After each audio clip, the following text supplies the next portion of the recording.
திமுக எப்பொழுதுமே எங்களுக்கு எதிரிதான்.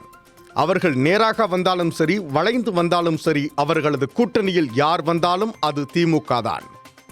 எங்களது வெற்றியை யாராலும் தடுக்க முடியாது என திண்டுக்கல் தொகுதியில் அமைச்சர் ஐ. பெரியசாமி மகன் IP செந்தில்குமார் நிற்பது குறித்த கேள்விக்கு திண்டுக்கல் ஸ்ரீனிவாசன் பதில்.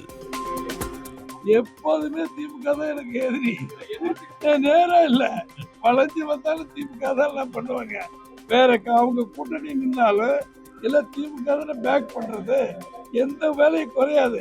அத்தனை மீறி தான் புரட்சி தலைவர் எம்ஜிஆர், புரட்சி தலைவர் அம்மா, புரட்சி தலைவர் தமிழர் எடப்பாடி அவர்களுக்கு வெற்றியை தேடி அதனுடைய சேவகராக இருக்கின்ற எனக்கு வெற்றி தெரிவித்தார்கள்.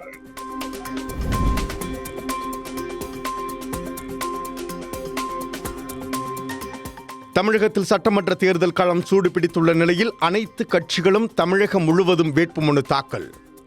ஏற்கலப்பையை தோளில் சுமந்து கொண்டு வெற்றிவேலுடன் மயிலாட்டம் ஒயிலாட்டம் ஆடி ஊர்வலமாக வந்து கோட்டாட்சியர் அலுவலகத்தில் தேர்தல் அதிகாரி வரதராஜனிடம் வேட்புமனு அளித்த நாம் தமிழர் கட்சி வேட்பாளர் ஆறுமுகம்.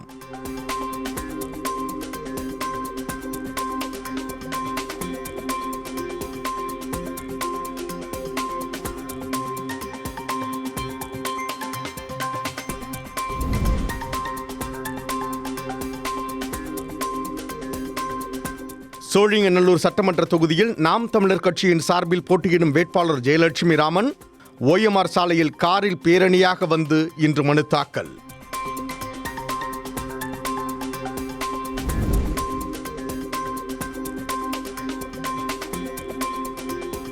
தமிழக சட்டசபை தேர்தலில் இம்முறை 4 முனை போட்டி. தொகுதிகள் ஒதுக்கீடு முடிந்து வேட்பாளர்கள் அறிவிக்கப்பட்டு பிரச்சார களம் சூடுபிடித்துள்ள நிலையில் தேசிய ஜனநாயக கூட்டணியில் இருக்கும் அமமுகவுக்கு மீண்டும் குக்கர் சின்னம். தலைமை தேர்தல் ஆணையம் ஒதுக்கீடு.